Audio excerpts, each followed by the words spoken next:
Palakkad fort ഞാൻ കേട്ടിട്ടുണ്ട്, വീഡിയോയിൽ കണ്ടിട്ടുണ്ട്, എങ്കിലും ഞാൻ നേരിട്ട് ആദ്യമായിട്ടാണ് കാണുന്നത്. അതൊരു പ്രത്യേകത തന്നെയാണ്. ഇതിൻ്റെ പുറത്ത് നിന്നുള്ള ഈ കാഴ്ചകൾ എനിക്ക് ഭയങ്കര ഇഷ്ടമാണ്. ഈ ഫോർട്ടിൽ എനിക്ക് മെയിനായിട്ട് അതാണ് അട്രാക്റ്റീവ് ചെയ്തത്. എനിക്കതാണ് ഇഷ്ടപ്പെട്ടത്. ഉള്ളിലും കുഴപ്പമില്ല, എന്നാലും അതും ഇഷ്ടമാണ്. ഉള്ളിൽ മരങ്ങളൊക്കെ കിടുവാണ്, ഒരു രക്ഷയില്ല. അപ്പോൾ നമുക്ക് ഉള്ളിലോട്ട് കയറാം guys. Hey guys, welcome back to yet another video. എല്ലാവർക്കും സുഖമാണെന്ന് വിശ്വസിക്കുന്നു. എന്തൊക്കെയുണ്ട് വിശേഷം? അപ്പോൾ ഇതാണ് ഫോർട്ടിൽ നിന്നുള്ള കാഴ്ച. ഞാനിങ്ങനെ കഷ്ടപ്പെട്ടിട്ടൊക്കെ വീഡിയോ എടുക്കുന്നുണ്ട്. അതിൻ്റെ ഉള്ളിലൂടെയൊക്കെ കൈയൊക്കെ ഇട്ടിട്ട് ആ ഒരു വ്യൂ എടുക്കാനായിട്ടായിരുന്നു എൻ്റെ ആ പരിശ്രമം നിങ്ങൾ കണ്ടുകൊണ്ടിരുന്നത്.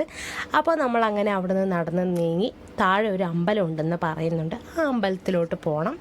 എനിക്കത് ഭയങ്കര ഇഷ്ടമായി. കാരണം ഈ ഒരു ഫോർട്ടിൻ്റെ ഉള്ളിൽ അമ്പലം എന്നൊക്കെ പറയുമ്പോൾ ഒരു ടെമ്പിൾ വൈബാണ്.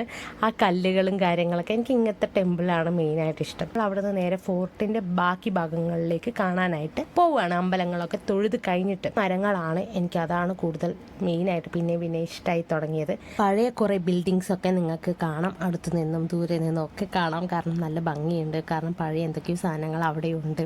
അപ്പോൾ ഇത് വന്നിട്ടില്ലെങ്കിൽ, നിങ്ങളിവിടെ വന്നിട്ടില്ലെങ്കിൽ മസ്റ്റായിട്ട് വിസിറ്റ് ചെയ്യുക. പാലക്കാടുകാരൊക്കെ വന്നിട്ടുണ്ടാവും. ഇതൊരു പുട്ടുകുറ്റി പോലെയുണ്ട്. എന്തായാലും ബാക്കി വിശേഷം നമുക്ക് അടുത്ത വീഡിയോയിൽ കാണാം. Tata, see U.